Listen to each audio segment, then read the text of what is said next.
ശബരിമല കൊള്ളയിൽ പിന്നെയും അറസ്റ്റുകൾ നടക്കുന്നു. പുതിയ പ്രഖ്യാപനങ്ങൾ വരുന്നു, വെളിപ്പെടുത്തലുകൾ വരുന്നു. അവിടെ കാശ് കൊടുത്തു, കാശ് ഡെപ്പോസിറ്റ് ചെയ്യുന്നൊക്കെ പറയുന്നു. എനിക്കൊരു ചോദ്യം ചോദിക്കാനുള്ളത്, ഇവിടെ ഈ സ്വർണ്ണപ്പാളികൾ വീട്ടിൽ കൊണ്ടുവച്ചും ഏതോ ഒരു ഫാക്ടറിയിലൊക്കെ കൊണ്ടുവച്ച് പൂജ നടത്തി ഒരു ജയറാം എന്ന് പറഞ്ഞ നടനും അയാളുടെ കൂട്ടുകാരും കൂടി. ആ ജയറാമിനെ എന്തുകൊണ്ട് പിടിക്കുന്നില്ല?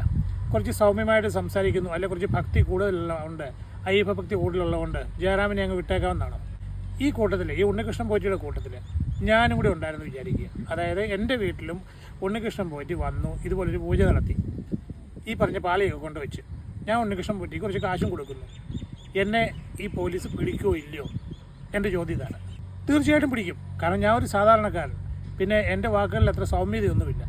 ഞാൻ ജയറാമിനെ പോലെ സെലിബ്രിറ്റി അല്ലല്ലോ. അതുകൊണ്ട് തീർച്ചയായിട്ടും പൊക്കിയെടുത്ത് അകത്തിടും, യാതൊരു സംശയം വേണ്ട. ഞാൻ വേറൊരു രീതികൾ പറയാൻ ആഗ്രഹിക്കുക.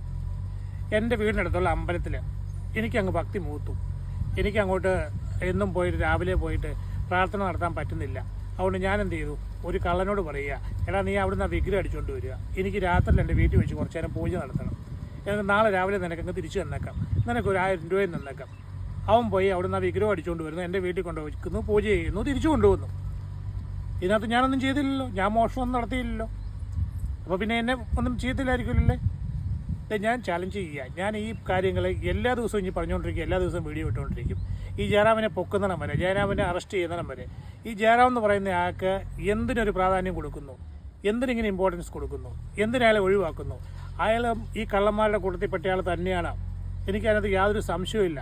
ഞാൻ വീണ്ടും പറയുന്നു, ഓരോ മോഷണം നടക്കുന്നു നമ്മുടെ നാട്ടിലെ, അല്ലെങ്കിൽ കൊലപാതകങ്ങൾ നടക്കുന്നു, കവർച്ചകൾ നടക്കുന്നു, ഇങ്ങനെയൊക്കെ ഓരോ പ്രശ്നം വരുമ്പോഴത്തേക്കും നമ്മുടെ ആരും വീട്ടിലേക്ക് പോലീസുകാർ വരുന്നില്ല അന്വേഷിക്കാനായിട്ട്, അല്ലെങ്കിൽ ഒരു പോലീസ് പട്ടിയും കയറി വരുന്നില്ല. നമ്മളൊക്കെ സാധാരണക്കാരല്ലേ? പക്ഷേ ഇവിടെ എന്താ ഉണ്ടായിരിക്കുന്നത്? ശബരിമലയുമായിട്ട് ബന്ധപ്പെട്ട വലിയൊരു പ്രശ്നം ഉണ്ടായി. ഹിൻഡ് എത്തിയത് പോലീസിനായി പോയില്ലെന്നേ ഉള്ളൂ. പക്ഷേ അവിടെ അന്വേഷണം എത്തുന്ന എവിടെയാണ്? ജയറാം എന്ന് പറയുന്ന സെലിബ്രിറ്റിയുടെ വീട്ടിലും. ഈ ജയറാമിൻ്റെ കൂട്ടുകാരാരാണ്? പല ഫോട്ടോകളും കണ്ടല്ലോ. ഈ പോറ്റിയുണ്ട്, ഉണ്ണികൃഷ്ണൻ പോറ്റിയുണ്ട്, പിന്നെ വേറെ കുറേ ആൾക്കാരുണ്ട്. ഇവരുടെ എല്ലാവരും പേര് ഞാൻ ഓർക്കുന്നില്ല. എന്നിട്ട് അവരുടെ വീട്ടിൽ വെച്ചങ്ങ് ഒരു പൂജ ചെയ്യുക. എന്ത് വെച്ച്? മോഷണം മുതൽ വെച്ച്. ആ മോഷണം മുതൽ ഇപ്പോൾ തൊണ്ടിയായിട്ട് അവിടെ കൊണ്ട് നടക്കില്ലേ? അതിനകത്ത് കുറേ 1 കിലോ സ്വർണ്ണം കാണുന്നില്ല, 1 കിലോ കാണുന്നില്ല, എത്ര കിലോ പോയെന്നുള്ള യാതൊരു കണക്കുമില്ല. ജയറാം അവിടെ വീശി അവിടെ ഇരിപ്പുണ്ട്. ജയറാം സെലിബ്രിറ്റിയാണ്. പിന്നെ ഹൈ ലെവൽ കോൺടാക്ട്സ് ഉണ്ടല്ലോ. സുരേഷ് ഗോപി അടുത്ത സുഹൃത്താണ്, കേന്ദ്രമന്ത്രിയല്ലേ. പിന്നെ പിണറായി വിജയനുമായിട്ട് അടുത്തുള്ള പലരും സുഹൃത്തുക്കളാണ് ജയറാമിന്. സെലിബ്രിറ്റിയാണ്, കുറേ അവാർഡൊക്കെ മേടിച്ചിട്ടുള്ളതുകൊണ്ട് അയക്ക് രക്ഷപ്പെടാം. ഞാനാണെങ്കിലോ എൻ്റെ അവസ്ഥ എന്തായിരിക്കും? അതുകൊണ്ട് നമുക്ക് ഈ ഇടപാടൊന്നും വേണ്ടേ? നമ്മൾ പാവപ്പെട്ടവനാണ് നമ്മളെല്ലാവരും. ഞാൻ മാത്രമല്ല, നിങ്ങളും ഞാനും എല്ലാം, ഞാൻ ഈ കൈ ചൂണ്ടുന്ന എല്ലാവരും, ഈ വീഡിയോ കാണുന്ന എല്ലാവരും, നമ്മൾക്കാർക്കും ഈ ജയറാമിനെ പോലെ ഒരു സെലിബ്രിറ്റി സ്റ്റാറ്റസ് ഇല്ല, അല്ലെ കോൺടാക്ട്സ് ഇല്ല. അതുകൊണ്ട് ഈ വലിയ സിനിമാ സ്റ്റാർസിനൊക്കെ ഇതുപോലെ പ്രശ്നം നടത്താം, അല്ലെ മോഷണക്കാരും ഒക്കെ ആയിട്ട് കമ്പനി കൂടാം, അവരെ വീട്ടിൽ കൊണ്ടുവച്ച് പാർട്ടി കൊടുക്കാം, അല്ലെങ്കിൽ ആ വിഗ്രഹം തന്നെ എടുത്തുകൊണ്ടുവന്ന് വീട്ടിൽ കൊണ്ടുവന്ന് വെച്ച് പ്രാർത്ഥന നടത്താം. നമ്മുടെ കേരളത്തിൻ്റെ ഒരു അവസ്ഥയെ ഈ എവിടെ ചെന്ന് അവസാനിക്കാനാണ് ഇതൊക്കെ? സ്മാർട്ട് ക്രിയേഷൻസിൽ 2019 സ്വർണം പൂശിയ ശേഷം അത് ശബരിമലയിലേക്ക് കൊണ്ടുപോകുന്നതിന് മുൻപ് ജയറാമിൻ്റെ വീട്ടിൽ പൂജയ്ക്ക് വെച്ചിരുന്നു, അവിടെ വെച്ച് പൂജിച്ചിരുന്നു എന്നുള്ള വാർത്ത മാതൃഭൂമി ന്യൂസ് കഴിഞ്ഞ ദിവസം പുറത്തുവിട്ടിരുന്നു. അതിനു പിന്നാലെ ജയറാം പ്രതികരണവുമായി വന്നിരുന്നു. ജയറാം അന്ന് പറഞ്ഞിരുന്നത് വളരെ കുറച്ച് സമയം മാത്രമാണ് തൻ്റെ വീട്ടിൽ ഈ ദ്വാരപാലക ശില്പങ്ങൾ പൂജിച്ചിരുന്നത്. അത് മാത്രമല്ല, ശബരിമലയിലേക്ക് കൊണ്ടുപോകും വഴി ജസ്റ്റ് ഒന്ന് വീട്ടിലേക്ക് കയറിയതാണ്. അത് ഉണ്ണികൃഷ്ണൻ പോറ്റിയുടെ നിർബന്ധപ്രകാരമാണ് എന്നാണ് ജയറാം പ്രതികരിച്ചത്. ആ ജയറാമിൻ്റെ പ്രതികരണം കേട്ടിട്ട് നമുക്ക് ഈ ചിത്രങ്ങളുടെ വിശദാംശങ്ങളിലേക്ക് വരാം. പ്രതീക്ഷ, ഞാൻ ചോദിച്ചു, പോകുന്ന വഴി എന്റെ വീടിന്റെ അവിടെ കൂടി ഒന്ന് കാണിച്ചിട്ട് കൊണ്ടുപോകാൻ പറ്റുമോ എന്ന് ചോദിച്ചു. അവര് പറഞ്ഞു, പിന്നെന്താ, ഒരു ബുദ്ധിമുട്ടുമില്ല, ശബരിമലയ്ക്ക് പോകുമ്പോൾ അത് കാണിച്ചേക്കാന്ന് പറഞ്ഞു. അപ്പൊ അങ്ങനെ ഞാൻ ഓടിപ്പോയി എന്റെ വീടിനടുത്തുള്ള ഭക്തരായിട്ടുള്ള ആളുകളെ മുഴുവൻ വിളിച്ച് കൊണ്ടുവന്നു, എന്റെ പൂജാമുറി കൊണ്ടുവന്നു, ജസ്റ്റ് അവിടെ വെച്ച് ഒന്ന് പൂജിച്ചു. തിരിച്ചവരൊരു മാരുതി കാറിലാണ് വന്നിരുന്നത്, ഒരു ഒമിനി വാൻ, അതിലവർ കൊണ്ടുപോവുകയും ചെയ്തു. അങ്ങനെ ശബരിമലയ്ക്ക് 2 ദിവസം കഴിഞ്ഞപ്പോൾ എനിക്കൊരു ഫോട്ടോ കിട്ടി വന്നു. ശബരിമലയിൽ എല്ലാം ഫിക്സ് ചെയ്തു എന്ന് പറഞ്ഞ് ഫിക്സ് ചെയ്യുന്ന ഫോട്ടോ ഒക്കെ എനിക്ക് അയച്ചു തന്നു. അയ്യോ, അപ്പൊ ഞാൻ 2025 കൊണ്ടുപോകുന്ന വഴിക്ക് എന്നെ പൂജയ്ക്ക് വിളിച്ചില്ലോ ഭഗവാനെ. ഇതാണ് രതീഷ്, ഇത് നമ്മളിപ്പോൾ കേട്ടതാണ് ജയറാമിന്റെ പ്രതികരണം. ഇനി ജയറാമിന്റെ വീട്ടിൽ ഈ സ്വർണ്ണ കവചം, ഈ സ്വർണം പൂശിയ കവചം, ദ്വാരപാലക കവചം, അത് പ്രദർശിപ്പിച്ചു വെച്ചിരിക്കുന്നത്, പൂജാമുറിയിൽ പ്രദർശിപ്പിച്ചു വെച്ചിരിക്കുന്ന ചിത്രങ്ങളാണ് നമുക്ക് ലഭിച്ചിരിക്കുന്നത്. ഈ ചിത്രങ്ങളിൽ കാണാം, ഇതാണ് ജയറാമിന്റെ പൂജാമുറി. പൂജാമുറിയിൽ 2 ഭാഗത്തായി, നടുക്ക് ഗുരുവായൂരപ്പന്റെ ഒരു പ്രതിമയാണ് ഉള്ളത്. ഗുരുവായൂരപ്പനാണ് ആ പൂജാമുറിയിലെ പ്രധാന ദേവത.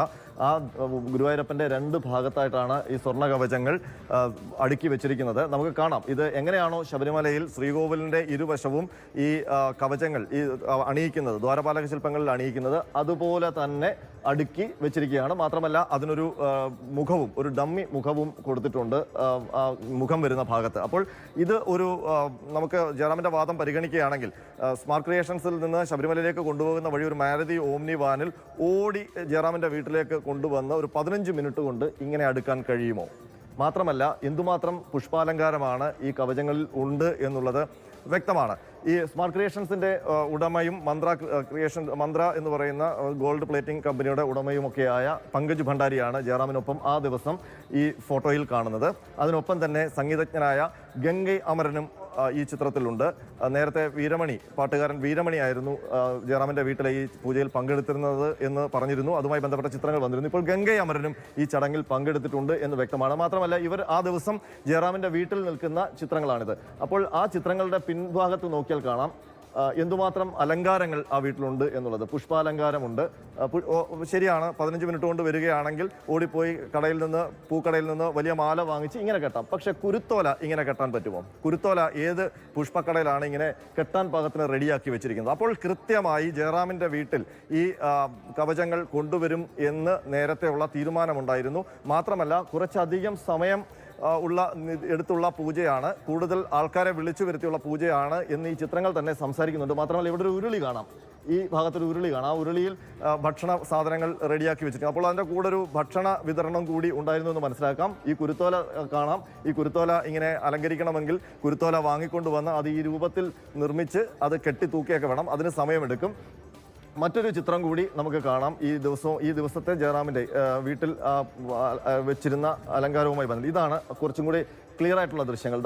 ഇതാണ് ശബരിമലയിലെ ദ്വാരപാലക ശില്പങ്ങൾ അണിയിക്കാൻ വേണ്ടി സ്മാർട്ട് ക്രിയേഷൻസിൽ ഗോൾഡ് പ്ലേറ്റ് ചെയ്ത ദ്വാരപാലക ശില്പങ്ങളിലെ ആ വിവാദ പാളിയാണ് ജയറാമിൻ്റെ പൂജാമുറിയിൽ ഇരിക്കുന്ന കുറച്ചുകൂടെ ക്ലോസ് ദൃശ്യങ്ങളാണ്. ഇവിടെ ആനക്കൊമ്പിൽ തീർത്ത ഒരു മിറർ കാണാം. അതിൻ്റെ സൈഡിൽ ഈ ദ്വാരപാലക പാളികൾ വെച്ചിരിക്കുന്നു. നടുക്ക് ഗുരുവായൂരപ്പനുണ്ട്. പങ്കജ് ഭണ്ഡാരിയും ജയറാമും നിൽക്കുന്ന ദൃശ്യം കാണാം. അതിൻ്റെ തൊട്ടു പിന്നിൽ ഇതേ പൂജാമുറിയുടെ മുന്നിൽ നിന്നാണ് ഈ ചിത്രങ്ങൾ എടുത്തിരിക്കുന്നത്. പിന്നിൽ ആനക്കൊമ്പിൽ തീർത്ത കണ്ണാടിയുണ്ട്. ദ്വാരപാലക ശില്പങ്ങളിലെ ഈ ഭാഗം ഇവിടെയും കാണാം. മറ്റ് ചിത്രങ്ങളും അതിൽ കാണാം. അപ്പോൾ